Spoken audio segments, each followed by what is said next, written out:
Class 9th, exercise 15.1, question number 2. In question number 2, 1500 families with 2 children were selected randomly and the following data were recorded. अब यहाँ पर एक table बना है, उसको ध्यान से देखो. Number of girls in a family और सेकंड कॉलम में नंबर ऑफ फैमिलीज. अब टोटल फैमिलीज हमारे पास है 1500. यहाँ पर लिखा है 1500 फैमिली का डाटा लिया गया जिनके 2 बच्चे हैं. यहाँ पर लिखा है विद 2 चिल्ड्रन. और क्या डाटा फाउंड हुआ, तो यहाँ पर देख रहे हैं कि नंबर ऑफ फैमिली मतलब 475 फैमिली ऐसी थी जिनके पास, यहाँ पर लिखा है number of girls in a family, जिनके पास दोनों ही गर्ल्स थी, मतलब फर्स्ट वन भी गर्ल्स एंड सेकंड वन भी गर्ल्स. और आगे 814 फैमिली ऐसी थी जिनमें से एक गर्ल्स थी, तो मतलब दूसरा बॉय था फिर. और लास्ट कॉलम में 211 फैमिली ऐसी थी जिनमें कोई गर्ल नहीं थी, यानी कि जीरो, यानी कि वहाँ पर दोनों ही बॉयज़ थे. तो ये अब आपने compute the probability of family chosen at random having, first part में 2 गर्ल्स की प्रोबेबिलिटी आपने फाइंड आउट करना है. अब टेबल में देखना है कि 2 गर्ल्स के लिए कितनी, यहाँ पर है 2 गर्ल्स, तो कितनी फैमिलीज है 475, कितने में से 1500 में से. तो टोटल फैमिली लिख लो पहले.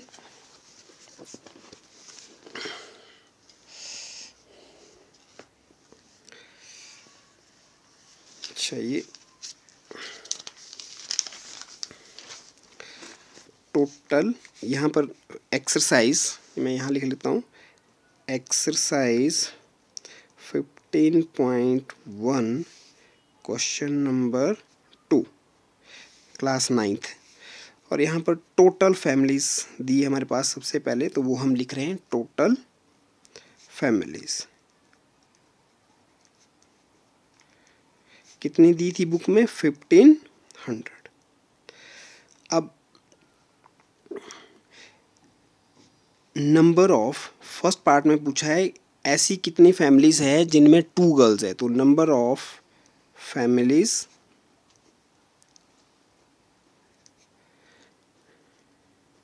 Having 2 girls.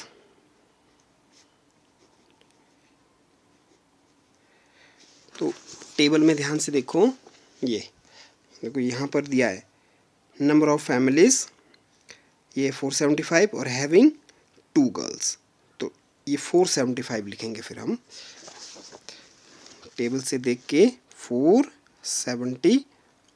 अब इसकी प्रोबेबिलिटी फर्स्ट पार्ट में प्रोबेबिलिटी जो लिखी जाएगी, देयरफॉर प्रोबेबिलिटी ऑफ, ऐसे भी लिख सकते हैं आप 2 गर्ल्स, ऐसे यहाँ पर ई ना लिख के, तो किसकी प्रोबेबिलिटी है, ये 2 गर्ल्स की है, तो वो हो जाएगी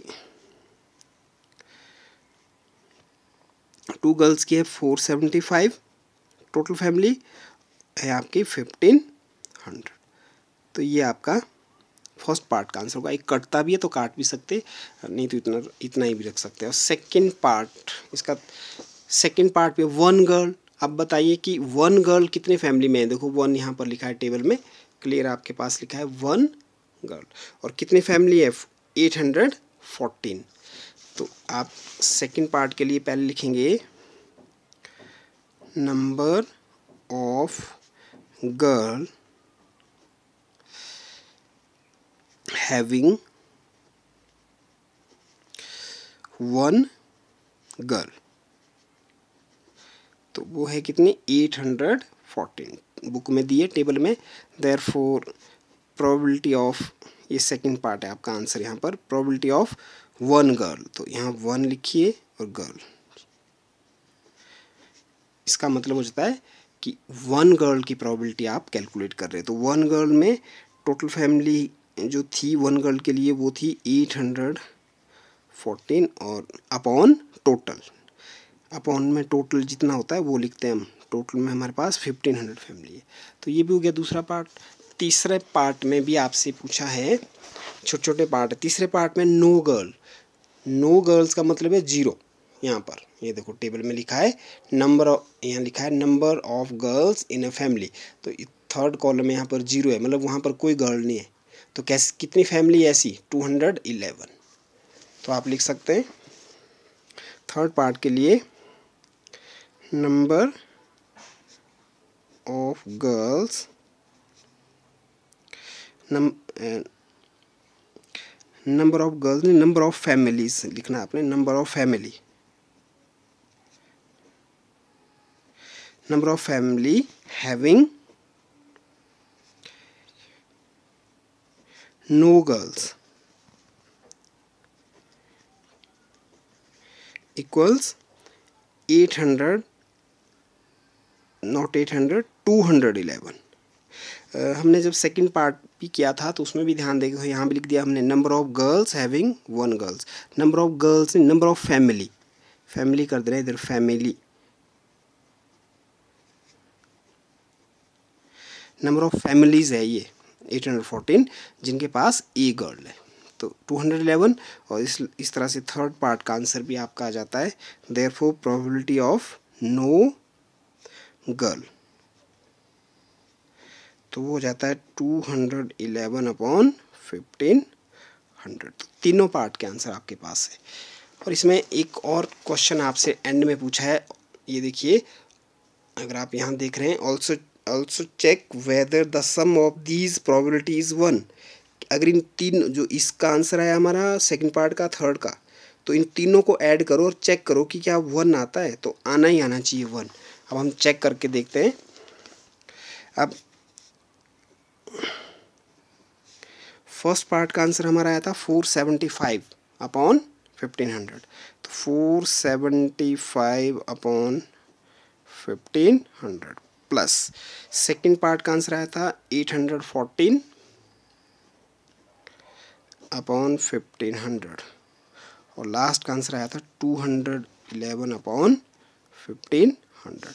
अब इनका एलसीएम लो, एलसीएम डिनोमिनेटर में सब में 1500 है, तो एलसीएम ये हो जाएगा 1500, तो यहाँ आ जाएगा 475, इधर आ जाएगा 814 प्लस 211। अगर हम इन तीनों को प्लस करें तो ये 1500 ही आ जाएगा, आप प्लस कर सकते हैं इसको, तब चेक करना अपॉन 1500 और कट जाता है तो 1। तो एक ही इवेंट की, अब आपने ये भी ध्यान देना है कि एक ही इवेंट की डिफरेंट प्रोबेबिलिटी अगर कैलकुलेट करें तो एंड में उनका सम कितना होता है 1। जैसे यहाँ पर एक ही सर्वे हुआ था 1500 फैमिली में और उनके अलग अलग प्रोबेबिलिटी निकाली गई और अगर उनका जब हमने सम किया तो कितना आया 1। तो ये भी हमने चेक कर दिया। तो ये आपका सेकंड क्वेश्चन है।